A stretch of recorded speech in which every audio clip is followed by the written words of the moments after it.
অনেক দূরে পাহাড় আর নদীর ওপারে ছিল এক অপূর্ব রাজ্য। সেই রাজ্যের রাজকুমারী মণি ছিলেন মিষ্টি ও কৌতূহলী। তার সোনার মতো হৃদয় এবং সাহসিকতার জন্য সারা রাজ্যে তিনি পরিচিত ছিলেন। মণি বসবাস করতেন এক জাঁকজমকপূর্ণ প্রাসাদে, যেটি ঘিরে ছিল মনোমুগ্ধকর জাদুকরি রাজ্য।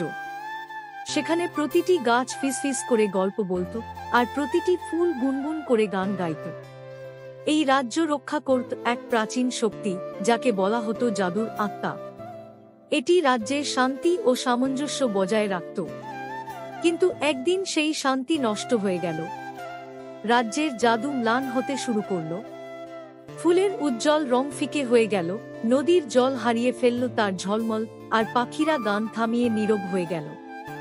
রাজ্যের সবাই চিন্তিত হয়ে পড়ল, কিন্তু কি করা উচিত তা কেউ জানত না। মণি, সাহসী এবং সংকল্পবদ্ধ, এই রহস্য সমাধানের সিদ্ধান্ত নিলেন। তিনি বললেন, আমাকে এর উৎস খুঁজে বের করতেই হবে। নিজের বিশ্বস্ত শিয়াল জুকি সঙ্গে নিয়ে তিনি বেরিয়ে পড়লেন রাজ্যের কেন্দ্রে, যেখানে প্রাচীন জাদুর স্ফটিক রাখা ছিল। জাদুর স্ফটিকটি ছিল রাজ্যের সব জাদুর উৎস। এটি মুগ্ধকর অরণ্যের গভীরে লুকিয়ে রাখা হয়েছিল। মণি এর ক্ষমতার কথা শুনেছিলেন এবং জানতেন যে এটি রক্ষা করা রাজ্যের জন্য খুবই জরুরি। গভীর অরণ্যে প্রবেশ করার পর তিনি মুখোমুখি হলেন নানা জাদুকরী জীবের।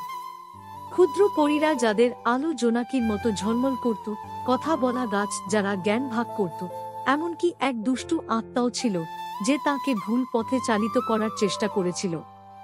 কিন্তু মণির অদম্য সংকল্প তাকে সঠিক পথে ধরে রাখল। শেষমেশ তিনি স্ফটিকের গুহায় পৌঁছালেন। কিন্তু সেখানে যা দেখলেন তাতে তিনি হতভম্ব হয়ে গেলেন। স্ফটিকটি ছিল ম্লান, একেবারে নিস্তেজ। তার পাশে দাঁড়িয়ে ছিল এক রহস্যময় ছায়ামূর্তি, এক জাদুকর যার নাম ছিল মলগ্রিন। মলগ্রিন স্ফটিকের শক্তি চুরি করে নিজের অন্ধকার রাজ্য তৈরি করতে চেয়েছিল। এখান থেকে চলে যাও ছোট্ট রাজকুমারী, মলগ্রিন বলল। এই জাদু এখন আমার। কিন্তু মণি ভয় পেলেন না। তিনি এগিয়ে গিয়ে বললেন, এই জাদু সবার, শুধুমাত্র তোমার নয়। আমি আমার মানুষের জন্য এটি রক্ষা করব। মলগ্রিন হেসে তাকে একটি সাহসের পরীক্ষায় চ্যালেঞ্জ করল। সে 3টি পরীক্ষা তৈরি করল: আগুনের নদী পার হওয়া, একটি প্রাচীন ধাঁধার সমাধান করা এবং নিজের সবচেয়ে বড় ভয়ের সম্মুখীন হওয়া। মণি প্রতিটি পরীক্ষা সাহস ও বুদ্ধিমত্তার সঙ্গে অতিক্রম করলেন। জুকি তাকে সাহায্য করল যখনই তিনি দ্বিধায় পড়লেন। শেষ পরীক্ষায় জয়লাভ করার পর স্ফটিকটি উজ্জ্বল হয়ে উঠল। এর আলো মলগ্রিনকে পরাস্ত করল এবং সে এক চিৎকার দিয়ে অদৃশ্য হয়ে গেল। গুহা রঙিন আলোয় ভরে উঠল আর রাজ্যে জাদু ফিরে এলো। রাজকুমারী মণি স্ফটিকটি প্রাসাদে ফিরিয়ে নিয়ে এলেন এবং এটি তার সঠিক স্থানে পুনঃস্থাপন করলেন। জাদুকরি রাজ্য আবার জীবন্ত হয়ে উঠল এবং সবাই আনন্দে উচ্ছ্বসিত হল।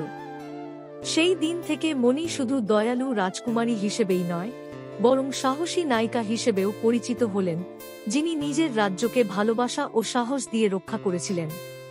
এভাবেই জাদুকরি রাজ্য আবার সুখে বসবাস করতে শুরু করল, আর তার জাদু আগের চেয়ে আরও শক্তিশালী হয়ে উঠল, সবই রাজকুমারী মণির সাহসিকতার জন্য।